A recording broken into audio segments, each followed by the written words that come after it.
Hello guys, ಇವತ್ತು ನಾವು ಹೊರಟಿರೋದು ಮದುವೆಗೆ ಯಾದಗಿರಿಗೆ. ಸೊ ನಾನು, ಆಂಟಿ, ಪಾಪು 3 ಜನನೂ ಹೊರಟಿದ್ದೀವಿ. ಹಸ್ಬೆಂಡ್ಗೆ ಬಾಯ್ ಹೇಳಿ ಹೋಗ್ತಾಯಿದ್ದೀವಿ. ಓಲಾ ಆಟೋ ಮಾಡಿಕೊಂಡು ನಮ್ಮ ಸ್ಟಾಪ್ ಇರೋದು ಮಡಿವಾಳ ಹತ್ರ. ಮಡಿವಾಳ ಹೋಗಿ ಬಸ್ ಬಂತು. ಬಸ್ ಹತ್ಕೊಂಡು ಕೂತ್ಕೊಂಡ್ವಿ. ಪಾಪು ತುಂಬ ಎಕ್ಸೈಟ್ಮೆಂಟಲ್ಲಿದ್ದಾಳೆ, ಯಾಕಂದರೆ ಅವಳು ಬಸ್ಸಲ್ಲಿ ಹೋಗೇ ಇಲ್ಲ. ಫಸ್ಟ್ ಟೈಮ್ ಅವಳು ಬಸ್ಸಲ್ಲಿ ಹೋಗ್ತಾ ಇರೋದು. ಅದು ಈ ಥರ ಸ್ಲೀಪರ್ ಕೋಚಲ್ಲಿ ಕರ್ಕೊಂಡು ಹೋಗ್ತಾ ಇರೋದ್ರಿಂದ ಇದೇನು ಈ ಥರ ಇದೆ ಅಂತ ನೋಡ್ತಾ ಇದ್ದಾಳೆ. ತುಂಬ ಎಕ್ಸೈಟ್ಮೆಂಟಲ್ಲಿ ತುಂಬ ಎಂಜಾಯ್ ಮಾಡಿದ್ಲು ಅವಳು ಬಸ್ಸಲ್ಲೇ. ಚೆನ್ನಾಗಿತ್ತು ಅವಳ ಆ್ಯಕ್ಟಿವಿಟೀಸ್ನ ನೋಡೋದಕ್ಕೆ. ಆಮೇಲೆ ಅವ್ರು ನಮ್ಮ ಬಸ್ಸು ಶಿಫ್ಟಿಂಗ್ ಇದೆ ಅಂತ ಹೇಳಿ ಇಲ್ಲಿ ನಿಲ್ಲಿಸಿದ್ರು. ಆಗಲೇ 8 ಗಂಟೆ ಮೇಲಾಗೋಗಿತ್ತು ಟೈಮು. ಸೊ ಊಟ ಎಲ್ಲಿ ನಿಲ್ಲಿಸ್ತಾರೋ ಏನೋ, ಎಷ್ಟೊತ್ತಾಗುತ್ತೋ ಅಂತ ನಾನೇನು ಮಾಡಿದೆ, ಪಾಪುನ ಆಂಟಿನ ಇಬ್ಬರನ್ನೂ ಬಸ್ಸಲ್ಲಿ ಹತ್ತಿಸ್ಬಿಟ್ಟು ಲಗೇಜ್ ಎಲ್ಲ ಎತ್ತಿಟ್ಬಿಟ್ಟು ನಾನು ಆಚೆ ಹೋಗಿ ಫುಡ್ ತೊಗೊಂಡ್ಬಂದ್ಬಿಟ್ಟೆ. ಫುಡ್ ತೊಗೊಂಡ್ಬಂದು ಇಟ್ಕೊಂಡು ಆಮೇಲೆ ಪಾಪುಗೂ ತಿನ್ನಿಸಿ, ಪಾಪುಗೆ ಆಲ್ರೆಡಿ ನಾನು ಬಾಕ್ಸಲ್ಲಿ ಇಟ್ಕೊಂಡಿದ್ದೆ, ತಿನ್ನಿಸಿ ನಾವು ತಿನ್ಕೊಂಡು ಮಲ್ಕೊಂಡ್ವಿ. ಆಮೇಲೆ ಒಂದು 11:30 ಅಷ್ಟೊತ್ತಲ್ಲಿ ನಿಲ್ಲಿಸಿದ್ರು, ಊಟಕ್ಕೆ ನಿಲ್ಲಿಸಿದ್ರು. ಸರಿ ಅಂತ ಹೋಗಿ ಅವರಿಬ್ಬರು ಮಲಗಿದ್ರು. ನಾನು ಹೋಗಿ ವಾಟರ್ ಬಾಟಲ್ ತೊಗೊಂಡು ಬಂದೆ. ಚೆನ್ನಾಗಿತ್ತು. ಇದು ವಿಜಯಾನಂದ ಟ್ರಾವೆಲ್ಸ್ ಅವ್ರದ್ದು. ವಾಶ್ರೂಮ್ ಎಲ್ಲ ಚೆನ್ನಾಗಿತ್ತು. ಅವ್ರು ಎಲ್ಲಿ ಟ್ರಾವೆಲ್ಸ್ ಅವ್ರ ಬಸ್ಸೆಲ್ಲ ಅಲ್ಲೇ ನಿಲ್ಲಿಸ್ತಾರೆ. ಅವ್ರದ್ದೇ ಹೋಟೆಲ್ಸ್ ಇದೆ ಅಲ್ಲಿ, ಅವ್ರದ್ದೇ ಕೆಫೆ ಥರ ಇದೆ. ತುಂಬ ಚೆನ್ನಾಗಿತ್ತು ಇದು. ಎಲ್ಲ ಬಸ್ಸು ವಿಜಯಾನಂದ ಟ್ರಾವೆಲ್ಸೇ. ಸೊ ನಾನು ಒಬ್ಬಳೇ ಹೋಗಿ ವಾಟರ್ ಬಾಟಲ್ ತೊಗೊಂಡು ಬಂದೆ. ಪಾಪು ಮತ್ತು ಆಂಟಿ ಇಬ್ಬರೂ ಮಲ್ಕೊಂಡಿದ್ರು. ಸದ್ಯ ನಾನು ಮುಂಚೆನೇ ಫುಡ್ ತೊಗೊಂಡು ಇಟ್ಕೊಂಡು ತಿನ್ಕೊಂಡಿದ್ದು ಒಳ್ಳೆಯದಾಯಿತು. ಇಲ್ಲಾಂದರೆ 11:30 ತನಕ ಹಸ್ಕೊಂಡೇ ಇರಬೇಕಿತ್ತು. ಆದರೆ ನಾನು ಪಾಪುಗೆ ಆಲ್ರೆಡಿ ಮನೆಯಿಂದನೇ ಪ್ಯಾನ್ ಕೇಕ್ ಮಾಡ್ಕೊಂಬಂದ್ಬಿಟ್ಟಿದ್ದೆ. ಅವಳು ಆರಾಮಾಗಿ ತಿನ್ಕೊಂಡು ಮಲ್ಕೊಬಿಟ್ಲು. ಅದೇ ಖುಷಿ. ಇಬ್ಬರು ಆರಾಮಾಗಿ ಮಲ್ಕೊಂಡಿದ್ರು. ನಾನು ಏಳಿಸ್ಲಿಲ್ಲ, ನಾನೇ ಹೋಗಿ ಬಂದ್ಬಿಟ್ಟೆ. ಸರಿ ಅಂತ ನಾನು ಮಲಗಿದ್ದು. ಬೆಳಿಗ್ಗೆ ಎದ್ದರೆ ಆಲ್ರೆಡಿ ಸನ್ರೈಸ್ ಸಿಕ್ತು ನಮಗೆ. ನೋಡ್ಕೊಂಡು ಬಂದ್ವಿ. ಚೆನ್ನಾಗಿತ್ತು. ಸರಿ ಇವ್ರು ನಿಲ್ಲಿಸಿದ್ರು ಬಸ್ನ, ವಾಶ್ರೂಮ್ಗೆ ಹೋಗಿ ಬನ್ನಿ ಅಂತ. ನಾನು ಪಾಪು ಮಲಗಿದ್ದಾಳೆ, ಸರಿ ಹೋಗಿ ಬಂದ್ಬಿಡೋಣ ಅಂತ ಆಚೆ ಹೋಗಿ ನೋಡಿದ್ರೆ ಅಲ್ಲಿ ವಾಶ್ರೂಮೇ ಇಲ್ಲ, ಏನೂ ಇಲ್ಲ, ಬಯಲಿತ್ತು. ಸರಿ ಅಂತ ಬಂದ್ವಿ. ಅಷ್ಟರಲ್ಲಿ ಪಾಪು ಎದ್ಲು. ತುಂಬ ಖುಷಿಯಾಗಿದ್ಲು. ಎದ್ಬಿಟ್ಟು ಯಾಕೆ ಅಂತ ಗೊತ್ತಿಲ್ಲ, ಇದ್ದಕ್ಕಿದ್ದಾಗೆ ಅಪ್ಪ ಬೇಕು ಅಂತ ಹೇಳ್ತಾಯಿದ್ಲು. ನಾನು ತುಂಬ ಇರಿಟೇಟ್ ಆಗ್ತಾಯಿದ್ಲು. ನಾನು ಆಚೆ ಹೋಗ್ತೀನಿ, ನನ್ನ ಬಸ್ ನಿಲ್ಸೋಕ್ಕೆ ಹೇಳು, ನಾನು ಆಚೆ ಇಳಗಬೇಕು ಅಂತ ಹೇಳ್ತಾಯಿದ್ಲು. ಸರಿ ಕೊನೆಗೂ ರೀಚ್ ಆಗಿ ಅದನ್ನು ವೀಡಿಯೋ ಶೂಟ್ ಮಾಡ್ಕೊಳ್ಳಿಲ್ಲ. ರೀಚ್ ಆಗಿ ಲಗೇಜೆಲ್ಲ ಎತ್ಕೊಂಡು ನಾವು ಉಡುಪಿ ಹೋಟೆಲ್ಗೆ ಬಂದ್ವಿ. ಚೆನ್ನಾಗಿತ್ತು ಹೋಟೆಲು. ಅಲ್ಲಿಂದ ಆಟೋ ಮಾಡಿಕೊಂಡು ನಮ್ಗೆ ಎಲ್ಲಿ ನಿಲ್ಲಿಸಿದ್ರು ಅಲ್ಲಿಂದ ಆಟೋ ಮಾಡ್ಕೊಂಡು ಉಡುಪಿ ಹೋಟೆಲ್ ಬಂದ್ವಿ. ಅಲ್ಲಿ ಪಾಪುಗೆ ಕೇಸರಿಬಾತ್ ತೊಗೊಂಡು, ಮಸಾಲೆ ದೋಸೆ ತೊಗೊಂಡೆ, ಆಂಟಿ ಇಡ್ಲಿ ತೊಗೊಂಡ್ರು. ಅಲ್ಲೇ ನೀಟಾಗಿ ಫ್ರೆಶ್ ಅಪ್ ಎಲ್ಲ ಆಗಿ ಪಾಪುಗೂ ಹೊಟ್ಟೆ ತುಂಬ ತಿನ್ನಿಸ್ಕೊಂಡೆ. ನಾನು ತಿಂದ್ಕೊಂಡೆ, ಆಂಟಿನೂ ತಿಂದರು. ಅವರು ನನ್ನ ಫ್ರೆಂಡ್ ಬಂದು ಯಾರನ್ನೋ ಕಳಿಸ್ತೀನಿ, ನೀವು ಅಲ್ಲೇ ವೆಯ್ಟ್ ಮಾಡಿ, ನಾನು ಕಳಿಸ್ತೀನಿ ಅಂತ ಹೇಳ್ದ. ಸರಿ ಅಂತ ನೀನು ಇವಾಗಲೇನು ಕಳ್ಸೋದು ಬೇಡ, ನಾವು ತಿಂಡಿ ತಿಂದ್ಕೊಂಡೇ ಬಂದ್ಬಿಡ್ತೀವಿ, ಪಾಪು ಹಸ್ಕೊಂಡಿದ್ದಾಳೆ. ನಾವು ಆಲ್ಮೋಸ್ಟ್ ಒಂದು 9 ಅಷ್ಟೊತ್ತಿಗೆ ರೀಚ್ ಆಗಿದ್ವಿ ಇಲ್ಲಿ ಶಹಾಪುರ. ನಮ್ಮದು ಸ್ಟಾಪ್ ಇದ್ದಿದ್ದು ಶಹಾಪುರದಿಂದ ಒಳಗಡೆ ಹೋಗಬೇಕು ಅವ್ರ ಊರಿಗೆ. ಸೊ ಬಸ್ ಹೋಗಿ ಅಲ್ಲಿಂದ ಬಸ್ ಸ್ಟಾಪ್ ಆದರೆ ಅಲ್ಲಿಂದ ಒಂದು ಮಂಡ್ ರೋಡ್ ಇದೆ ಅವ್ರ ಊರಿಗೆ ಹೋಗೋಕ್ಕೆ. ಸೊ ಅಲ್ಲಿ ಕಷ್ಟ ಆಗುತ್ತೆ ಅಂತ ಅವರು ಯಾರನ್ನೋ ಕಳಿಸಿದ್ದ. ಹೋಗಿ ರೀಚ್ ಆದ್ವಿ. ಮನೆ ರೀಚ್ ಆಗಿ ಫಸ್ಟು ನಾವು ಎಲ್ಲಿ ಸ್ಟೇ ಆಗ್ತೀವಿ ಅಲ್ಲಿ ಕರ್ಕೊಂಡೋಗಿ ಅಲ್ಲೆಲ್ಲ ನೀಟಾಗಿ ಫ್ರೆಶ್ ಅಪ್ ಎಲ್ಲ ಆಗಿ ಮದುವೆ ಮನೆಗೆ ಬಂದ್ವಿ. ಮದುವೆ ಮನೆಗೆ ಬಂದು ನೋಡಿದ್ರೆ ಯಾರೂ ಇರಲಿಲ್ಲ. ಯಾಕಂದರೆ ಎಲ್ಲರೂ ಪೂಜೆ ಇದೆ, ಪೂಜೆ ಮಾಡಿಸೋಕ್ಕೆ ಹೋದರು ಅಲ್ಲಿ ಪ್ರಕಾಶ್ ಎಲ್ಲ. ಆಂಟಿ ಬಂದು ಇದೆಲ್ಲ ನೋಡ್ತಾಯಿದ್ರು, ನಮ್ಮ ಲಂಬಾಣಿ ಸಂಸ್ಕೃತಿ ಹೇಗಿದೆ, ಇದೆಲ್ಲ ಅಂತ. ಸದ್ಯ ಪಾಪುಗೆ ಅಲ್ಲಿ ಕಂಪನಿ ಸಿಕ್ತು. ಫ್ರೆಂಡ್ಸ್ ಇದ್ದರು. ಇದು ಪ್ರಕಾಶ್ ಅವರ ತಂಗಿ ಮಕ್ಕಳು. ಅವ್ರ ಜೊತೆ ಡ್ಯಾನ್ಸ್ ಮಾಡ್ಕೊಂಡು ಆರಾಮಾಗಿ ಆಟ ಆಡ್ಕೊಂಡಿದ್ಲು. ಯಾರೂ ಇರಲಿಲ್ಲ, ಪ್ರಕಾಶ್ ಅವರು ಯಾರೂ ಇರಲಿಲ್ಲ ನಾವು ಹೋದಾಗ. ಪ್ರಕಾಶ್ ಯಾರಂದರೆ ನನ್ನ ಫ್ರೆಂಡು. ಅವರೆಲ್ಲರೂ ಎಲ್ಲ ಆಚೆ ಹೋಗಿದ್ರು ಅನಿಸುತ್ತೆ. ಅವ್ರು ತುಂಬ ಹೊಟ್ಟೆ ಹಸಿತಾಯಿತ್ತು. ಊಟ ಕೊಟ್ಟರು. ಏನು ಊಟ ಅಂತ ನೋಡಿದ್ರೆ ತುಂಬ ಶಾಕಿಂಗು. ರೊಟ್ಟಿ ಮತ್ತು ಮಟನ್ ಕೊಟ್ಟರು. ತಿಂದ್ಕೊಂಡು ಆಚೆ ಬರೋ ಅಷ್ಟರಲ್ಲಿ ಪೂಜೆ ಅಂತ ಮಾಡ್ಕೊಂಡು ಬಂದರು. ಚೆನ್ನಾಗಿತ್ತು. ಇವರು ಎಲ್ಲ ಹೋಗಿ ಅವ್ರಿಗೆ ಕೈ ಮುಗಿತಾಯಿದ್ರು, ಕಾಲು ಮುಗಿತಾಯಿದ್ರು. ಪೂಜೆ ಎಲ್ಲ ಮಾಡ್ಕೊಂಡು ಅವ್ರನ್ನ ಅಲ್ಲಿಂದ ಕರ್ಕೊಂಬಂದರು. ಅಷ್ಟರಲ್ಲಿ ಎಲ್ಲರೂ ಬಂದರು, ಪೂಜೆಗೆ ಹೋಗಿದ್ದವ್ರು ಎಲ್ಲರೂ ಬಂದರು. ನಾವು ಅದನ್ನು ನೋಡ್ತಾ ನಿಂತಿದ್ವಿ. ಈ ಲಂಬಾಣಿ ಸಮುದಾಯದವರು ಒಂದೊಂದು ಸ್ಟೇಟಲ್ಲಿ ಒಂದೊಂದು ಥರ ಮದುವೆ ಮಾಡ್ತಾರೆ. ಇದು ಬಂದ್ಬಿಟ್ಟು ಕರ್ನಾಟಕದಲ್ಲೇ ಯಾದಗಿರಿ ಡಿಸ್ಟಿಕಲ್ಲಿ ಶಹಾಪುರ ಇದರಲ್ಲಿ ಮಾಡ್ತಾ ಇರೋ ಮದುವೆ. ಇವರು ತುಂಬ ಡಿಫ್ರೆಂಟಾಗಿ ಮದುವೆ ಮಾಡ್ತಾಯಿದ್ದಾರೆ. ಬಟ್ ನಮ್ಮ ಕಡೆ ಹಂಗಿಲ್ಲ. ಚಾಮರಾಜನಗರ ಡಿಸ್ಟಿಕಲ್ಲಿ ನೈಟ್ ಫುಲ್ಲು ಶಾಸ್ತ್ರ ಮಾಡ್ತಾರೆ. ಬೆಳಿಗ್ಗೆ ಬಂದು ತಾಳಿಯಾಗಿ ರಿಸೆಪ್ಷನ್ ಇದೆ. ಮುಂಚೆ ಎಲ್ಲ 1 ತಿಂಗಳು ಮದುವೆ ಮಾಡ್ತಾಯಿದ್ರಂತೆ, ಆಮೇಲೆ 15 ದಿನ, ಆಮೇಲೆ 1 ವಾರ. ಹಂಗಾಗಿ ಇವಾಗ ಲಾಸ್ಟ್ಗೆ 2 ದಿನಕ್ಕೆ ಬಂದು ನಿಂತಿದೆ ಎಲ್ಲ. ಬಟ್ ಇವರು ತುಂಬ ಡಿಫ್ರೆಂಟಾಗಿ ಮಾಡ್ತಾಯಿದ್ದಾರೆ. ನಾವೇನು ನೈಟ್ ಟೈಮ್ ಎಲ್ಲ ಶಾಸ್ತ್ರಗಳು ಮಾಡ್ತಾರೋ ಅದನ್ನ ಇವ್ರು ಮಾಡಲ್ಲ. ಇವ್ರು ಇಲ್ಲಿ ನೋಡಿ ಮದುವೆ ಗಂಡು ಪ್ರಕಾಶ್, ನನ್ನ ಫ್ರೆಂಡು. ಇವರು ತುಂಬ ಡಿಫ್ರೆಂಟಾಗಿ ಮಾಡ್ತಾಯಿದ್ದಾರೆ ಶಾಸ್ತ್ರಗಳನ್ನ. ಇದು ಹಿಂದ್ಗಡೆ ಹೋಗ್ತಾ ಇದ್ದಾರಲ್ಲ, ಬ್ಲೂ ಡ್ರೆಸ್ ಹಾಕ್ಕೊಂಡು, ಬ್ಲೂ ಭೇಟಿಯ, ಇದನ್ನು ಭೇಟಿಯ ಅಂತ ಕರಿತೀವಿ ನಾವು. ಇದು ಬಂದ್ಬಿಟ್ಟು 2 ಮದುವೆ ನಡೀತಾ ಇರೋದು. ಪ್ರಕಾಶ್ದೊಂದು, ಅವ್ರ ತಮ್ಮಂದೊಂದು. ಅವ್ರ ತಾಯಿಯವರು ಎಲ್ಲರೂ ಬಂದರು. ಸರಿ, ಎಲ್ಲರೂ ಕೂತ್ಕೋತಾಯಿದ್ರು. ಯಾಕಪ್ಪ ಕೂತ್ಕೋತಾ ಇದ್ದಾರೆ ಅಂತ ನೋಡಿದ್ರೆ ಎಲ್ಲರೂ ಹಾಡು ಹೇಳೋಕ್ಕೆ ಕೂತ್ಕೋತಾಯಿದ್ರು. ಆ ಡ್ರೆಸ್ನ ನೋಡೋಕ್ಕೆ ಒಂಥರ ಖುಷಿ. ಎಲ್ಲರೂ ಆಲ್ಮೋಸ್ಟ್ ಅಲ್ಲಿರೋರು ಎಲ್ಲರೂ ಈ ಭೇಟಿಯಾನ ಹಾಕ್ಕೊಂಡಿದ್ರು. ಬಟ್ ಇದರಲ್ಲೂ ಡಿಫ್ರೆನ್ಸ್ ಇದೆ. ಇವರು ಒಂಥರ ಹಾಕೋತಾರೆ, ಬೇರೆ ಕಡೆ ಒಂಥರ ಹಾಕೋತಾರೆ. ಇವ್ರ ತಲೆ ಮೇಲೆಲ್ಲ ಒಂಥರ ಹಾಕಿ ಹಾಕೋತಾರೆ. ಆಮೇಲೆ ಕ್ಲಾತ್ ಎಲ್ಲ ತೆಗೆದು ಸ್ಟಿಚ್ ಮಾಡಿಸ್ಕೋತಾರೆ ಇವರು. ಬಟ್ ಒರಿಜಿನಲ್ ಭೇಟಿಯ ಬಂದು ಇನ್ನೊಂದು ಥರ ಬರುತ್ತೆ, ಕಾಟನಲ್ಲಿ ಬರುತ್ತೆ, ರೆಡ್ ಕಲರ್, ಬ್ಲೂ ಕಲರ್ ಆ ಥರ ಬರುತ್ತೆ. ಸೊ ಇವಾಗ ಸ್ವಲ್ಪ ಟ್ರೆಂಡನ್ನ ಚೇಂಜ್ ಮಾಡಿಕೊಂಡು ಇವರು ಹಾಕೋತಾ ಇದ್ದಾರೆ. ಇವರು ಹಾಡು ಹೇಳಿದ್ರೆ ಪಾಪು ಬಿಡ್ತಾಳ, ರಾಣಿ ಇಮಿಟೇಟ್ ಮಾಡಲೇಬೇಕು. ನೋಡ್ತಾ ಇದ್ದಾಳೆ ಏನು ಮಾಡ್ತಾಯಿದ್ದಾರೆ ಇವರೆಲ್ಲ. ಇಷ್ಟೊಂದು ಜನ ಕೂತ್ಕೊಂಡು ಹಾಡು ಹೇಳ್ತಾ ಇದ್ದಾರಲ್ಲ. ಅವರು ಇವಳನ್ನ ಅವಳು ಇಮಿಟೇಟ್ ಮಾಡಿದ್ರೆ ತಿರುಗಿ ನೋಡ್ತಾ ಇದ್ದಾರೆ. ಅವಳು ಹಾಡ್ತಾ ಅಲೆ ಮಾಡೇ ಬಿಟ್ಲು ಇಮಿಟೇಟ್. ಅವ್ರು ಹೆಂಗೆ ಹಾಡ್ತಿದ್ದಾರೆ ಹಂಗೆ ಹಾಡ್ತಿದ್ದಾಳೆ ಅವಳು. ಆಮೇಲೆ ಮನೆಗೆ ಹೋದ್ವಿ, ಆರಾಮಾಗಿ ಮಲ್ಕೊಂಡ್ವಿ. ಎದ್ದು ಬಂದ್ವಿ, ಪಾಪು ಇರ್ತಾನೆ ಇಲ್ಲ ಅಲ್ಲಿ. ಸರಿ ಅಂತ ಆಚೆ ಬಂದು, ಇಲ್ಲಿ ಕಟ್ಟೆ ಥರ ಇತ್ತು, ಏನೋ ಒಂದು ಟೆಂಪಲ್ ಥರ ಇತ್ತು. ಸರಿ ಅಲ್ಲೇ ಕೂತ್ಕೊಂಡು ಪಾಪುಗೆ ಸ್ವಲ್ಪ ಹೊತ್ತು ಆಟ ಆಡಿಸ್ಕೊಂಡು ಹೋಗೋಣ. ಸುಮ್ಮನೆ ಅಲ್ಲಿ ಒಳಗಡೆ, ಮನೆ ಒಳಗಡೆ ತುಂಬ ಸೆಕೆ, ಬಿಸಿಲು. ಅಲ್ಲಿ ಸಿಕ್ಕಾಬಟ್ಟೆ ಸೆಕೆ ಇದೆ, ಸಿಕ್ಕಾಬಟ್ಟೆ ಬಿಸಿಲು. ಆ ಬಿಸಿಲೆಲ್ಲ ನಮಗೆ ತಡೆಯೋಕ್ಕಾಗಲ್ಲ. ಸೊ ನಾವು ಜಾಸ್ತಿ ಆಚೆ ಬಂದೇ ಇಲ್ಲ. ಇಲ್ಲಾಂದರೆ ಪಾಪು ಮಣ್ಣಲ್ಲಿ ತುಂಬ ಚೆನ್ನಾಗಿ ಆಟ ಆಡ್ತಾಳೆ. ಮಣ್ಣು, ನೀರು ಅಂದರೆ ತುಂಬ ಇಷ್ಟ ಅವಳಿಗೆ. ಹಂಗೆ ಮಧ್ಯಾಹ್ನ ತಿಂದಿದ್ದು ರೊಟ್ಟಿ ಹೊಟ್ಟೆ ತುಂಬಲಿಲ್ಲ. ಹಂಗೆ ಅಲ್ಲೇ ಅಂಗಡಿ ಇತ್ತು, ಸ್ನ್ಯಾಕ್ಸ್ ತೊಗೊಂಡು ಆರಾಮಾಗಿ ಬಂದ್ವಿ. ಆಮೇಲೆ ಮನೆಗೆ ಹೋದರೆ ನಾವು ಬಿಡ್ತೀವ? ಭೇಟಿಯ ನೋಡಿದ್ರೆ ಹಂಗೆ ಇರೋಕ್ಕಾಗುತ್ತಾ? ಬಿಟ್ಟಿರೋಕ್ಕೆ ಸಾಧ್ಯನೇ ಇಲ್ಲ.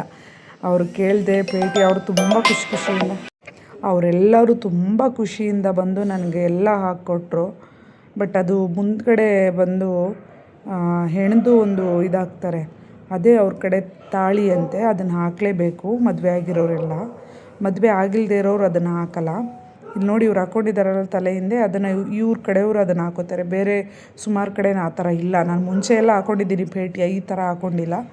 ಸೊ ಅವರೇ ತಲೆಯೆಲ್ಲ ಬಾಚಿ ನೀಟಾಗಿ ಹಾಕ್ಕೊಟ್ರು. ಬಟ್ ಅದನ್ನು ಹೆಣ್ದು ಹಾಕೋಕ್ಕಾಗಲಿಲ್ಲ. ಯಾಕಂದರೆ ನೋಡೋಣ, ನಾನು ಆಮೇಲೆ ಹಾಕ್ಕೊಳ್ತೀನಿ, ಇವಾಗ ಸದ್ಯಕ್ಕೆ ಇರಲಿ ಅಂತ ಹೇಳಿದ್ದಕ್ಕೆ ಅವ್ರು ಹಾಕ್ಕೊಡ್ಲಿಲ್ಲ. ಯಾಕಂದರೆ ಅದು ಇರಲಿಲ್ಲ, ಅವ್ರು ಹಾಕ್ಕೊಂಡಿದ್ದಾರಲ್ಲ ಸೈಡಲ್ಲಿ, ಅದಿರಲಿಲ್ಲ. ಸರಿ, ಇವಾಗ ಸದ್ಯಕ್ಕೆ ಹಾಕ್ಕೋ, ಆಮೇಲೆ ಬೇಕಾದರೆ ನೈಟೆಲ್ಲ ನಿನಗೆ ಅದನ್ನು ಫುಲ್ಲು ಹೆಣ್ದು ಚೋಟ್ಲ ಎಲ್ಲ ಹಾಕಿ ಕೊಡ್ತೀವಿ ಅಂತ ಹೇಳಿದ್ರು. ಸರಿ, ಹಂಗೆ ರೆಡಿ ಮಾಡಿ ಅಂತ ನಾನು ಸುಮ್ಮನೆ ಆದೆ.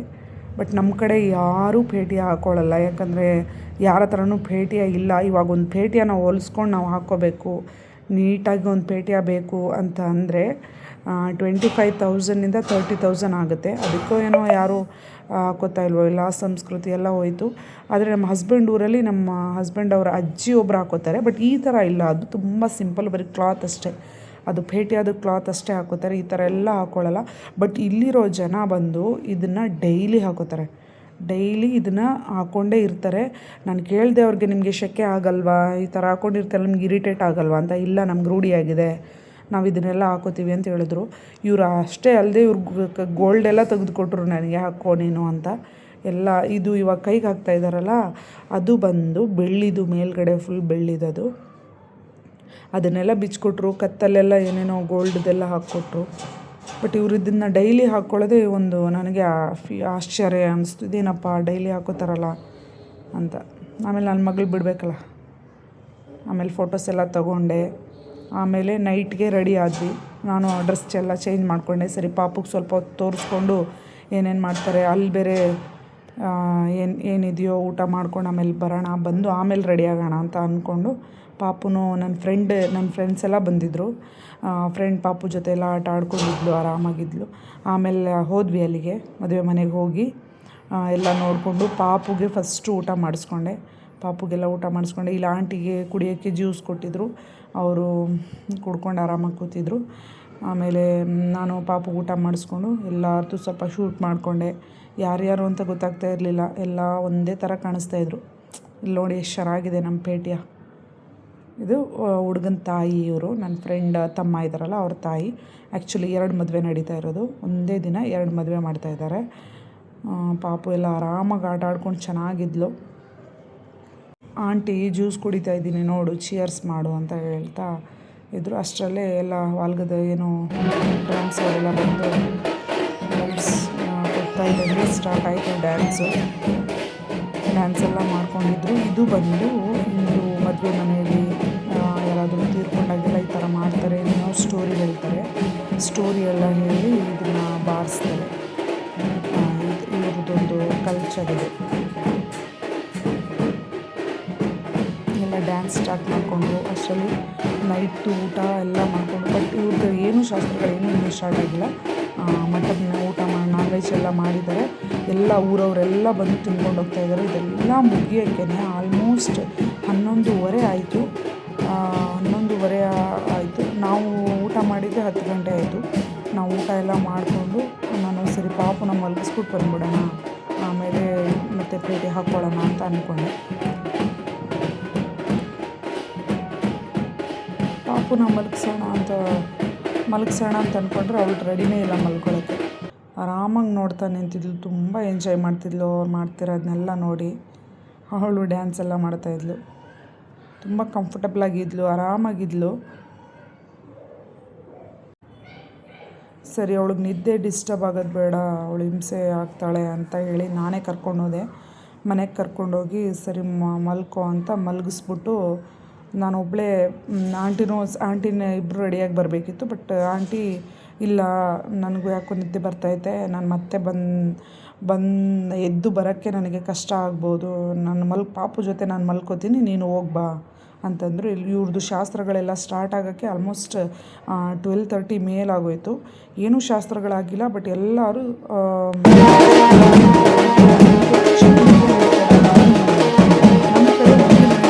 ಮದುವೆ ಮಾಡೋದು, ಹುಡುಗನ ಮನೇಲಿ ಮದುವೆ ಮಾಡಲ್ಲ. ಹುಡುಗನ ಮನೆಯವ್ರು ಯಾರು ಇರ್ತಾರೆ ಅವರು ಬರ್ತಾರೆ ಹುಡುಗಿ ಮನೆಗೆ, ಅಲ್ಲಿ ಮದುವೆ ಮಾಡ್ಕೊಂಡು ಹೋಗ್ತಾರೆ. ಬಟ್ ಇವ್ರು ಹಂಗೆ ಮಾಡಿಲ್ಲ, ಹುಡುಗಿ ಮನೆಯವರೇ ಹುಡುಗನ ಮನೆಗೆ ಬಂದಿದ್ದಾರೆ. ಅವ್ರು ಆಲ್ರೆಡಿ ಬಂದು ಅಲ್ಲಿ ವೆಯ್ಟ್ ಮಾಡ್ತಾಯಿದ್ದಾರೆ. ಇವರು ಇದನ್ನೆಲ್ಲ ಮುಗಿಸ್ಕೊಂಡು ಈ ಡ್ಯಾನ್ಸ್ ಎಲ್ಲ ಆದಮೇಲೆ ಹೋಗಿ ಅವ್ರನ್ನ ಕರ್ಕೊಂಬರ್ತಾರೆ. ಅದು ಲೇಟ್ ಆಗುತ್ತೆ. ಇವರು ಈ ನೈಟಲ್ಲಿ ಮಾಡೋದು ಇವರು ಒಂದೇ ಒಂದು, ಅದು ಹಳದಿ ಶಾಸ್ತ್ರ ಮಾತ್ರ. ಅದಾದಮೇಲೆ ಅವ್ರು ಮಾರ್ನಿಂಗೇ ಎಲ್ಲ ಮಾಡೋದು. ಇವ್ರು ಇವಾಗ ಕುಟ್ಟಕ್ಕೆಲ್ಲ ಸ್ಟಾರ್ಟ್ ಮಾಡಿಕೊಂಡ್ರು. ಸ್ವಲ್ಪ ಹೊತ್ತು ಆ ಡ್ಯಾನ್ಸ್ ಸ್ವಲ್ಪ ಹೊತ್ತು ಆಯಿತಾ, ಇದನ್ನು ಸ್ವಲ್ಪ ಹೊತ್ತು ಇವ್ರು ಹಿಂಗೆ ಮಾಡ್ತಾ ಇರ್ತಾರೆ, ಅದನ್ನ ಸ್ಟೋರಿ ಹೇಳ್ತಾ ಇರ್ತಾರೆ. ಅದು ಇವ್ರ ಸ್ಲ್ಯಾಂಗು ಚೇಂಜ್, ನಮ್ಮ ಸ್ಲ್ಯಾಂಗ್ ಬೇರೆ, ಇವ್ರ ಸ್ಲ್ಯಾಂಗ್ ಬೇರೆ. ಸೊ ಇದರಿಂದ ನನಗೆ ಇವ್ರ ಸ್ಲ್ಯಾಂಗು ನನಗೆ ಅಷ್ಟೊಂದು ಅರ್ಥನೇ ಆಗ್ತಿರ್ಲಿಲ್ಲ. ನಾನು ಆದಷ್ಟು ಅವ್ರ ಜೊತೆ ನಾನು ಕನ್ನಡದಲ್ಲೇ ಮಾತಾಡ್ತಾಯಿದ್ದೆ, ಯಾಕಂದ್ರೆ ನನಗೆ ಅವ್ರ ಸ್ಲ್ಯಾಂಗೇ ಅರ್ಥ ಆಗ್ತಿರ್ಲಿಲ್ಲ. ನಾನು ಹೇಳೋದು ಅವ್ರಿಗೆ ಅರ್ಥ ಆಗಲ್ಲ, ಅವ್ರು ಹೇಳೋದು ನನಗೆ ಅರ್ಥ ಆಗೋಲ್ಲ. ಆಲ್ಮೋಸ್ಟ್ ಒಂದು 50% ಅರ್ಥ ಆಗುತ್ತೆ, ಇನ್ನು 50% ಅರ್ಥ ಆಗೋಲ್ಲ. ಹಂಗಾಗ್ತಾಯಿತ್ತು. ಇವ್ರು ಮಾಡೋದೆಲ್ಲ ನೋಡಿ ಪಾಪು ಖುಷಿ ಪಡ್ತಾಯಿದ್ಲಿ, ಏನೋ ಮಾಡ್ತಾಯಿದ್ದಾರಲ್ಲ ಹೊಸ್ದಾಗಿ, ಚೆನ್ನಾಗಿದೆಯಲ್ಲ ಅಂತ. ಅವಳು ಕೈಯೆಲ್ಲ ತಟ್ಕೊಂಡು ಆಟ ಆಡ್ಕೊಂಡು ಅವ್ರಿಗೋಗಿ ಡಿಸ್ಟರ್ಬ್ ಮಾಡೋದು, ಅವ್ರಿಗೋಗಿ ಕರೆಯೋದು, ಹಂಗೆಲ್ಲ ಮಾಡ್ಕೊಂಡು ಆಟ ಆಡ್ಕೊಂಡಿದ್ಲು ಪಾಪು. ಇವಳು ಎಕ್ಸ್ಪ್ರೆಷನ್ ನೋಡಿ, ಅದನ್ನು ಸ್ವಲ್ಪ ರೆಕಾರ್ಡ್ ಮಾಡಿಕೊಂಡೆ ನಾನು, ಅವಳು ಯಾವ ಥರ ಎಕ್ಸ್ಪ್ರೆಷನ್ ಕೊಡ್ತಿದ್ದಾಳೆ ಅಂತ.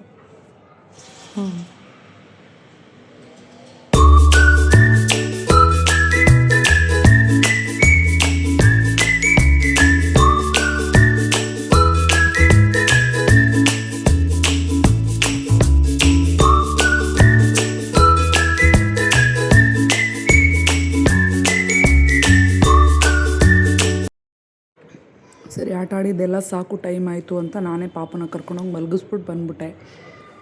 ಆಂಟಿ ಬರಲಿಲ್ಲ, ಆಂಟಿ ಅಲ್ಲೇ ಮಲ್ಕೊಂಡ್ರು. ಇವಾಗ ಹುಡುಗಿ ಮನೆಯವರೆಲ್ಲ ಬಂದಿದ್ದಾರಲ್ವ, ಅವರು ಅಲ್ಲಿ ದೇವಸ್ಥಾನದ ಹತ್ರ ಕೂರಿಸಿರ್ತಾರೆ. ಅಲ್ಲಿಂದ ಅವರು ಆಲ್ಮೋಸ್ಟ್ ಇವಾಗ ಎಷ್ಟು 11:30 11:40 ಮೇಲಾಗಿತ್ತು ಟೈಮು. ಅವ್ರು ಕರ್ಕೊಂಬರ್ತಾಯಿದ್ದಾರೆ ಡ್ಯಾನ್ಸ್ ಮಾಡ್ಕೊಂಡು. ಇವರೆಲ್ಲ ಊರವರೆಲ್ಲ, ಅವ್ರ ರಿಲೇಟಿವ್ಸ್ ಎಲ್ಲರೂ.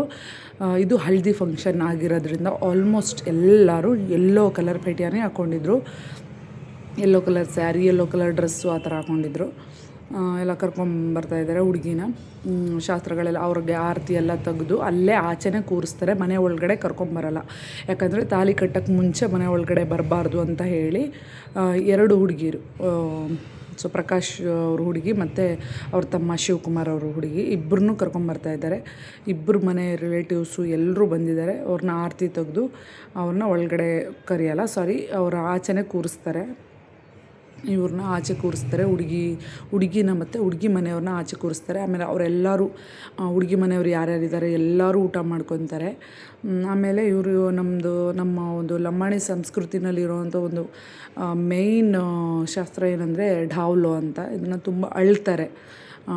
ಹುಡುಗಿಗೆ ಹಾಡು ಹೇಳ್ಕೊಂಡು ಅಳೋದು ಒಂದು ಇದು ಹುಡುಗನೂ ಹಿಡ್ಕೊಂಡು ಅಳ್ತಾರೆ, ಹುಡುಗಿನ ಹಿಡ್ಕೊಂಡು ಅಳ್ತಾರೆ. ಆಮೇಲೆ ಏನೇನೋ ಕಾಮಿಡಿ ಮಾಡ್ತಾಯಿದ್ದಾರೆ. ಆಮೇಲೆ ಏನಾಯಿತು ಅಂದರೆ ನಾನು ಭೇಟಿ ಹಾಕಬೇಕಿತ್ತಲ್ಲ, ಹಾಕ್ಕೊಳ್ಳೋದು ಬೇಡ, ಟೈಮ್ ಆಗಿದೆ, ಯಾಕೆ ಇಷ್ಟೊತ್ತಲ್ಲಿ ಅಂತ ನಾನು ಸುಮ್ಮನಾದೆ. ಬಟ್ ಅವ್ರು ಬಿಡಲೇ ಇಲ್ಲ. ಆಂಟಿ ಇನ್ನೂ ಇಬ್ಬರು ತುಂಬ ಫೋರ್ಸ್ ಮಾಡೋಕ್ಕೆ ಸ್ಟಾರ್ಟ್ ಮಾಡಿಬಿಟ್ರು. ಇಲ್ಲ, ನೀನು ಹಾಕ್ಕೊಳ್ಳೇಬೇಕು, ನೀನು ಆವಾಗ ಹಾಕ್ಕೊಂಡಿದ್ದು ಚೆನ್ನಾಗಿರಲಿಲ್ಲ, ಅದು ಇದೆಲ್ಲ ನಮ್ಮ ಥರನೇ, ಇದೆಲ್ಲ ಹೆಣ್ದು, ಅದೆಲ್ಲ ನೀನು ಹಾಕ್ಕೋಬೇಕು, ಎಲ್ಲ ನಾವು ಹಾಕ್ಕೊಡ್ತೀವಿ, ನಮ್ಮದು ಗೋಲ್ಡ್ದು ಎಲ್ಲ ಇದೆ, ನಿಮಗೆ ಕೊಡ್ತೀವಿ, ಹಾಕ್ಕೊಡ್ತೀವಿ ಅಂತ ಹೇಳಿ ಮನೆಗೆ ಕರ್ಕೊಂಡೋಗಿ ಫುಲ್ಲು ಎಣ್ಣೆ ಎಲ್ಲ ಹಾಕಿ ತಲೆಗೆ. ಗೋಲ್ಡೆಲ್ಲ ಅವ್ರು ಆಲ್ರೆಡಿ ಕೊಟ್ಟಿದ್ದು ನಾನು ಕತ್ತಲ್ಲೇ ಇಟ್ಕೊಂಡಿದ್ದೆ, ಎಲ್ಲರೂ ಇಟ್ಬಿಟ್ರೆ ಯಾಕೆ ಬೇಕು ಅಂತ ನೀಟಾಗಿ ಬಾಚ್ತಾ ಇದ್ದರು. ತಲೆ ಅಷ್ಟರಲ್ಲೇ ಫೋನ್ ಬಂತು ನೋಡಿ ನನ್ನ ಮಗಳದು. ಎದ್ಬಿಟ್ಟು ಅಳ್ತಾ ಇದ್ಲಂತೆ. ಸರಿ ಆಂಟಿ ಆಯಿತು, ಎತ್ಕೊಂಡು ಬನ್ನಿ ಅಂತಂದೆ. ಲಾಸ್ಟಲ್ಲಿ ಅವ್ರು ಈ ಥರ ರೆಡಿ ಮಾಡಿದರು. ಪಾಪುದು ಸ್ಟಾರ್ಟ್ ಆಯಿತು ನೋಡಿ. ಮಧ್ಯರಾತ್ರಿಯಲ್ಲಿ ಅಳ್ತಾ ಇದ್ದಾಳೆ, ಯಾಕೆ ನಮ್ಮಮ್ಮ ಹಿಂಗೆಲ್ಲ ರೆಡಿ ಮಾಡಿಬಿಟ್ಟವ್ರೆ, ಏನಾಯಿತು ನಮ್ಮಮ್ಮನಿಗೆ, ಇವರೆಲ್ಲ ಜುಟ್ಟಿಟ್ಕೊಂಡು ಹಿಂಗೆ ಮಾಡ್ತಾಯಿದ್ದಾರಲ್ಲ ಅಂತ ಹೇಳಿ ಅವ್ರಿಗೆಲ್ಲ ಹೊಡಿಯೋಕ್ಕೆ ಹೋಗ್ತಾಯಿದ್ಲು. ಹೆಂಗೋ ಸಮಾಧಾನ ಮಾಡಿ ಒಂದು ಸಿಂಗಲ್ ಫೋಟೋ ತಗೊಳಕ್ಕೆ ಬಿಟ್ಟಿಲ್ಲ ಅವಳು. ಹೆಂಗೋ ಸಮಾಧಾನ ಮಾಡಿ ಅವಳನ್ನ ಎತ್ಕೊಂಡೇ ಡ್ಯಾನ್ಸ್ ಮಾಡ್ತಾಯಿದ್ದೆ. ಅವ್ರು ಯಾರು ನನಗೆ ರೆಡಿ ಮಾಡಿದ್ರು ಅವ್ರಿಗೆಲ್ಲರಿಗೂ ಬೇಜಾರಾಗೋಯ್ತು. ಪಾಪು ತುಂಬ ಇರಿಟೇಟ್ ಆಗೋದ್ಲು, ಯಾರು ಮುಟ್ಟಕ್ಕೆ ಹೋದ್ರು ಅಳ್ತಾಯಿದ್ಲು. ಸರಿ ಇರಲಿ ಪಾಪ, ಅವ್ರು ರೆಡಿ ಮಾಡಿರೋದಕ್ಕೆ ಇನ್ನೇನು ಪಾಪ ಅವ್ರಿಗೆ ಬೇಜಾರು ಮಾಡೋದು ಬೇಡ ಅಂತ ಅವಳ ಪಾಪುನ ಎತ್ಕೊಂಡೇ ಡ್ಯಾನ್ಸ್ ಮಾಡಿದೆ. ಸ್ವಲ್ಪ ಒಂದು 2 ಮಿನಿಟ್ಸು ಮಾಡಲಿಲ್ಲ, ಡ್ಯಾನ್ಸ್ ಮಾಡಿಬಿಟ್ಟು ಬಂದ್ಬಿಟ್ಟೆ. ಯಾಕಂದರೆ ಅವಳು ಅಳ್ತಾಯಿದ್ಲು. ಸರಿ ಪಾಪು ಅಳೋದು ಬೇಡ ಅಂತ ಕರ್ಕೊಂಬಂದ್ಬಿಟ್ಟೆ ಆಚೆಗೆ. ಬಟ್ ಅವಳು ಮತ್ತೆ ಮನೆಗೆ ಕರ್ಕೊಂಡು ಹೋಗೋದು, ಇಲ್ಲ ಮತ್ತೆ ಅಲ್ಲಿಗೆ ಹೋಗೋಣ, ಡ್ಯಾನ್ಸ್ ಮಾಡ್ತಾಯಿದ್ದಾರಲ್ಲ ಅಲ್ಲಿಗೆ ಹೋಗೋಣ ಅಂತ ಇದ್ಲು, ಮತ್ತೆ ಮನೆಗೆ ಹೋಗೋಣ ಅಂತ ಇದ್ಲು. ಹಂಗೆ 3-4 ಸತಿ ಓಡಾಡಿಸ್ಬಿಟ್ಲು. ಆಮೇಲೆ ನಾನು ಸರಿ ಏನು ಬೇಡ, ಡ್ಯಾನ್ಸ್ ಬೇಡ, ಏನೂ ಬೇಡ ಅಂತೇಳಿ ನಾನು ಮನೆಗೆ ಹೋಗಿ ಡ್ರೆಸ್ ಚೇಂಜ್ ಮಾಡಿಬಿಟ್ಟು ಅವಳನ್ನ ಮಲಗಿಸಿ ನಾನು ಮಲ್ಕೊಂಬಿಟ್ಟೆ. ಅವಳು ಬಿಡ್ತಾನೇ ಇರಲಿಲ್ಲ, ತುಂಬ ಇರಿಟೇಟ್ ಆಗ್ತಾಯಿದ್ಲು. ಯಾರೇ ಎತ್ಕೊಳಕ್ಕೆ ಬಂದರೂ, ಮುಟ್ಟಕ್ಕೆ ಬಂದರೆ ಅಳ್ತಾಯಿದ್ಲು. ಯಾಕಂದರೆ ಮಿಡ್ ನೈಟಲ್ಲಿ ಪಕ್ಕದಲ್ಲಿ ಬೇರೆ ಅಮ್ಮ ಇಲ್ಲ, ಎಲ್ಲೋ ಹೋದ್ಲೋ, ಇಲ್ಲಿ ನೋಡಿದ್ರೆ ಎಲ್ಲ ತಲೆ ಹಿಡ್ಕೊಂಡು ಬಾಚ್ತಾಯಿದ್ರಲ್ಲ, ಎದ್ರುಕೊಂಬಿಟ್ಲು ಅವಳು. ನೋಡಿ ಅಳ್ತಾ ಇದ್ದಾಳೆ ನೋಡಿ, ಫೋಟೋ ತೆಗಿಯೋಕ್ಕೆ ಹೋದ್ರು, ವೀಡಿಯೋ ಮಾಡೋಕ್ಕೆ ಹೋದ್ರು ಅಳ್ತಾ ಇದ್ದಾಳೆ.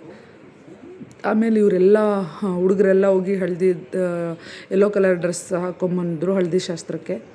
ಆಮೇಲೆ ಎಲ್ಲ ರೆಡಿ ಮಾಡಿ ಇವರು ಹಳದಿ ಶಾಸ್ತ್ರ ಸ್ಟಾರ್ಟ್ ಮಾಡಿಕೊಂಡ್ರು. ಮತ್ತು ನಮ್ಮ ಮನೆಗೆ ಹೋಗಿ ಮಲ್ಕೊಂಡೆ. ಮಾರ್ನಿಂಗು ನನ್ನ ಮಗಳು ಔಟ್ಫಿಟ್ ಈ ಥರ ಇತ್ತು. ಮಾರ್ನಿಂಗ್ ಆಯಿತು. ಸರಿ ತಾಳಿಗೆಲ್ಲ ತಾಳಿ ಕಟ್ಟೋಕ್ಕಿಂತ ಮುಂಚೆ ಸುಮಾರು ಶಾಸ್ತ್ರಗಳು ಮಾಡಿದ್ದಾರೆ. ಸೊ ಅದೆಲ್ಲ ನಾನು ಅಟೆಂಡ್ ಮಾಡೋಕ್ಕಾಗಿಲ್ಲ. ಯಾಕಂದರೆ ನಾವು ಹೋಗಿ ಮಲ್ಕೊಂಡಿದ್ದೆ ಆಲ್ಮೋಸ್ಟ್ 4 ಗಂಟೆ ಆಗೋಗಿತ್ತು. ಸೊ ಎದ್ದು ಎಲ್ಲರೂ ಸ್ನಾನ ಮಾಡಿಕೊಂಡು ರೆಡಿಯಾಗಿ ಬರೋ ಅಷ್ಟರಲ್ಲಿ ಲೇಟ್ ಆಯಿತು. ಬಟ್ ತಾಲಿ ಕಟ್ಟುವಾಗ ಇದ್ವಿ, ಬಟ್ ನನಗೆ ರೆಕಾರ್ಡ್ ಮಾಡೋಕ್ಕಾಗಲಿಲ್ಲ, ಪಾಪುನ ನೋಡ್ಕೋತಾ ಇದ್ದೆ. ಮತ್ತು ನಾನು ಬೆಳಿಗ್ಗೆ ಅದರಲ್ಲೇ ಯೆಲ್ಲೋ ಕಲರ್ ಭೇಟಿಯಾನಲ್ಲೇ ನಾನು ಸ್ಕೈ ಬ್ಲೂ ಕಲರ್ ಭೇಟಿಯ ಒಂದು ಹಾಕ್ಕೊಂಡಿದ್ದೆ, ತುಂಬ ಚೆನ್ನಾಗಿತ್ತು ಅದೂ. ಬಟ್ ನೈಟ್ ಇದ್ದಿದ್ದು ಸಖತ್ ನನಗೆ ತುಂಬ ಇಷ್ಟ ಆಗಿದ್ದು ನೈಟ್ ಇದ್ದಿದ್ದೇನೆ. ಅದು ಹಾಕ್ಕೊಂಡು ನನಗೆ ಆ ಕಡೆ ಎಲ್ಲ ಹೋಗೋಕ್ಕಾಗ್ತಾ ಇರಲಿಲ್ಲ. ಜಾಸ್ತಿ ಕ್ರೌಡ್ ಇರೋ ಹತ್ರ ಹೋದರೆ ಪಾಪು ಇರಿಟೇಟ್ ಆಗ್ತಾಯಿದ್ಲು. ನನ್ನ ಫ್ರೆಂಡ್ ಪಾಪು ಜೊತೆ ಇಬ್ಬರು ಆಟ ಆಡ್ಕೊಂಡು ಡ್ಯಾನ್ಸ್ ಮಾಡ್ಕೊಂಡು ಆರಾಮಾಗಿದ್ದರು. ಡೇ ಟೈಮ್ ಅಲ್ವಾ ಅಂತ ಪೇಟಿ ಹಾಕ್ಕೊಂಡೆ, ಆದರೂ ಪಾಪುಗೆ ಅದು ಇಷ್ಟ ಆಗಲಿಲ್ಲ ಅನಿಸುತ್ತೆ. ಆಮೇಲೆ ಹುಡುಗಿ ಎಲ್ಲ ತಾಳಿ ಕಟ್ಕೊಂಡು ಮನೆ ಒಳಗಡೆ ಸೇರನ್ನ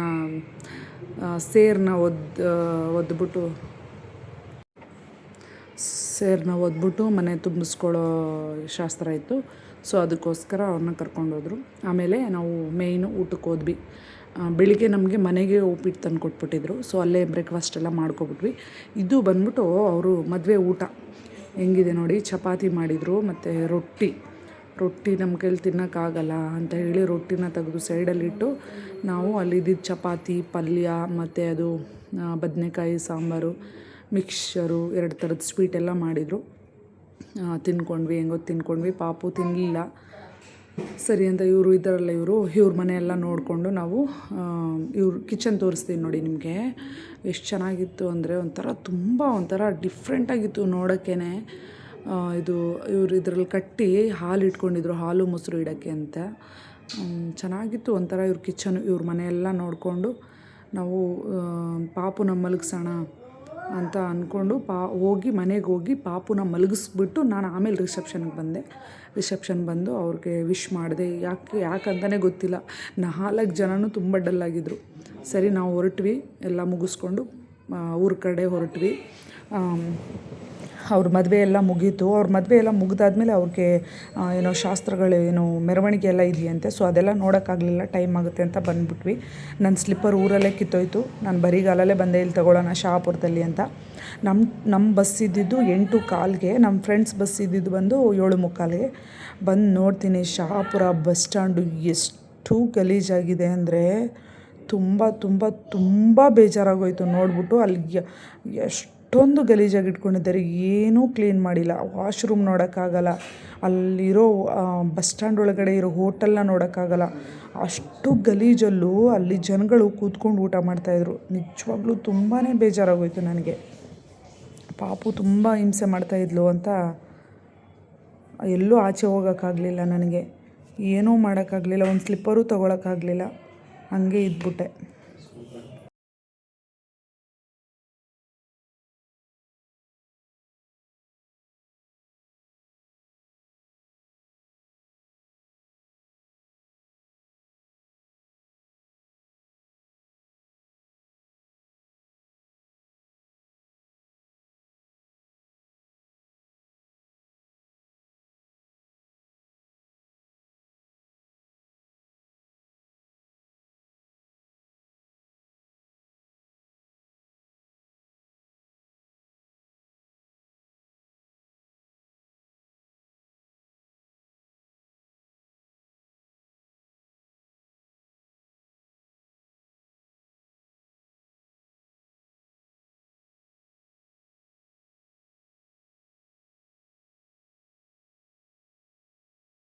ಆಮೇಲೆ ಬಂದಿದ್ದೇ ನಮಗೆ ಶಾಕಿಂಗ್ ನ್ಯೂಸು ಬಂದು, ನಮ್ಮ ಬಸ್ ಬಂದು 9:05ಗೆ ಬರುತ್ತೆ ಅಂತ. ಟೈಮ್ ನೋಡಿದ್ರೆ ಇನ್ನೂ 7:15. ಇನ್ನೂ ಏನು ಮಾಡೋದಪ್ಪ ಅಂದ್ಕೊಂಡೆ. ಅಷ್ಟರಲ್ಲಿ ಇವರು ಫ್ರೆಂಡ್ಸು ಅವ್ರು ಮೈಸೂರು ಹೋಗಬೇಕಿತ್ತು. ಸೊ ಅವ್ರು ಬೇರೆ ಬಸ್ಸು, ಅವರು 7:45ಗೇನೋ ಅವ್ರ ಬಸ್ ಬಂತು, ಅವರು ಹೊರಟೋದ್ರು. ನಮ್ಮ ಬಸ್ಸು ಆಮೇಲೆ 9:05ಗೆ ಬಂತು. ನಾವು ಹತ್ತಿ ಮಲ್ಕೊಂಡ್ವಿ ಆರಾಮಾಗಿ. ಬೆಳಗ್ಗೆ ಎದ್ದು ನೋಡೋ ಅಷ್ಟರಲ್ಲಿ ನಮಗೆ ಆಲ್ರೆಡಿ 8:30 ಮೇಲಾಗಿತ್ತು. ಬಟ್ ನಾವು ಮಲ್ಕೊಂಡಾಗ ಪಾಪುಗೆ ಊಟ ಎಲ್ಲ ನಾವು ತೊಗೊಂಡಿದ್ದರಿಂದ ಅಲ್ಲೇ ತಿನ್ನಿಸಿ ನಾನು ಮಲಗಿಸ್ಬಿಟ್ಟೆ. ಬಟ್ ಇಲ್ಲಿ ಏನಾಗಿತ್ತು ಅಂದರೆ AC ಬಸ್ ಆಗಿದ್ದರಿಂದ ಪಾಪುಗೆ ಸ್ವಲ್ಪ ಕೋಲ್ಡ್ ಥರ ಇತ್ತು. ಅದಕ್ಕೆ ನಾನು ಏನು ಮಾಡಿದೆ, ಅವ್ರಿಗೆ ಕೇಳಿದೆ, ಅವ್ರು ಯಾರೂ ಕರೆಕ್ಟಾಗಿ ರೆಸ್ಪಾನ್ಸ್ ಮಾಡಲಿಲ್ಲ. ಅದರಿಂದ ನಾನೇ ಅಲ್ಲೇ ಬೆಡ್ಶೀಟ್ ಎಲ್ಲ ಕೊಟ್ಟಿದ್ರಲ್ಲ, ಪಾಪು ಮಲಗಿದ ಮೇಲೆ ಎಲ್ಲನೂ ಎತ್ತಿ ಎಲ್ಲ ಲಾಕ್ ಮಾಡಿದೆ, ಹೆಂಗಾದರೂ ಆಗಲಿ ಅಂತ ಪದೇ ಎದ್ದು ಅದನ್ನು ಲಾಕ್ ಮಾಡ್ತಾಯಿದ್ದೆ. ಯಾಕಂದರೆ AC ನನಗೂ ಆಗೋಲ್ಲ, ತುಂಬ ಚಳಿ ಫೀಲ್ ಆಗ್ತಾಯಿತ್ತು. ಪಾಪುಗೂ ಕೋಲ್ಡ್ ಜಾಸ್ತಿ ಆಗಿಬಿಡುತ್ತೆ ಅಂತ ಅವಳಿಗೋಸ್ಕರ ಎಲ್ಲ ಫುಲ್ಲು ಕ್ಲೋಸ್ ಮಾಡಿದೆ. ಆ ಬೆಡ್ಶೀಟೆಲ್ಲ ಹಾಕಿ ಸ್ವಲ್ಪನೂ AC ಬರದೇ ಇರೋ ಥರ ನೀಟಾಗೆಲ್ಲ ಕ್ಲೋಸ್ ಮಾಡಿಬಿಟ್ಟೆ. ಮೆಜೆಸ್ಟಿಕ್ ಬಂದು ಇಳ್ಕೊಂಡು ಅಲ್ಲಿಂದ ನಾವು ಆಟೋ ಮಾಡಿಕೊಂಡು ಮನೆ ಕಡೆ ಬಂದ್ಬಿಟ್ವಿ. ಸೊ ನಾವು ಇನ್ನೂ ಬ್ರೇಕ್ಫಾಸ್ಟ್ ಏನೂ ಮಾಡಿರಲಿಲ್ಲ. ಆಲ್ಮೋಸ್ಟ್ 10 ಗಂಟೆ ಮೇಲಾಗ್ಬಿಟ್ಟಿತ್ತು. ಪಾಪುಗೆ ಅದು ಇದು ತಿನ್ನಿಸ್ಕೊಂಡು ಹಂಗೆ ಕರ್ಕೊಂಡು ಬಂದ್ವಿ. ಹೇಳಿದ್ವಿ ಆಟೋದವ್ರಿಗೆ, ಅಲ್ಲಿ ನಿಲ್ಲಿಸಿ ಎಲ್ಲಾದರೂ ಬ್ರೇಕ್ಫಾಸ್ಟು ಪಾರ್ಸಲ್ ತೊಗೊಂಡ್ಬಿಡ್ತೀವಿ ಮನೆಗೆ ಹೋಗಿ ತಿನ್ನೋಕ್ಕೆ. ಯಾಕಂದರೆ ಹಸ್ಬೆಂಡ್ ಇರಲಿಲ್ಲ, ಅವ್ರು ಆಫೀಸ್ ಹೋಗಿದ್ರು. ಸೊ ಏನೂ ಮಾಡೋಕ್ಕಾಗಲ್ಲ ಅಂತ ಹಂಗೆ ಬಂದ್ವಿ. ಅವ್ರು ನಿಲ್ಲಿಸಲ್ಲ ಅಂತ ಹೇಳ್ಬಿಟ್ರು. ಸರಿ ಹಂಗೆ ಬಂದ್ಬಿಟ್ವಿ. ಇದಾಗಿತ್ತು ಇದು ಯಾದಗಿರಿ ಜಿಲ್ಲೆಯ ಲಂಬಾಣಿ ಸಮುದಾಯದ ಮದುವೆ ಒಂದು ವ್ಲಾಗು. ಪಾಪುನ ಕರ್ಕೊಂಡು ಅಷ್ಟು ದೂರ ಹೋಗಿದ್ದೆ. ಆಂಟಿ ಪಾಪ ನನ್ನ ಜೊತೆ ಬಂದರು, ನಮ್ಮ ಆಂಟಿ. ಒಬ್ಬಳೇ ಹೋಗೋಕ್ಕಾಗಲ್ಲ ಅಂತ ಪಾಪು ಅವರು ಅಲ್ಲಿ ಎಲ್ಲ ನೋಡ್ಕೊಂಬರೋಣ ಅಂತ ಬಂದಿದ್ದರು. Thank you so much. Thanks for watching.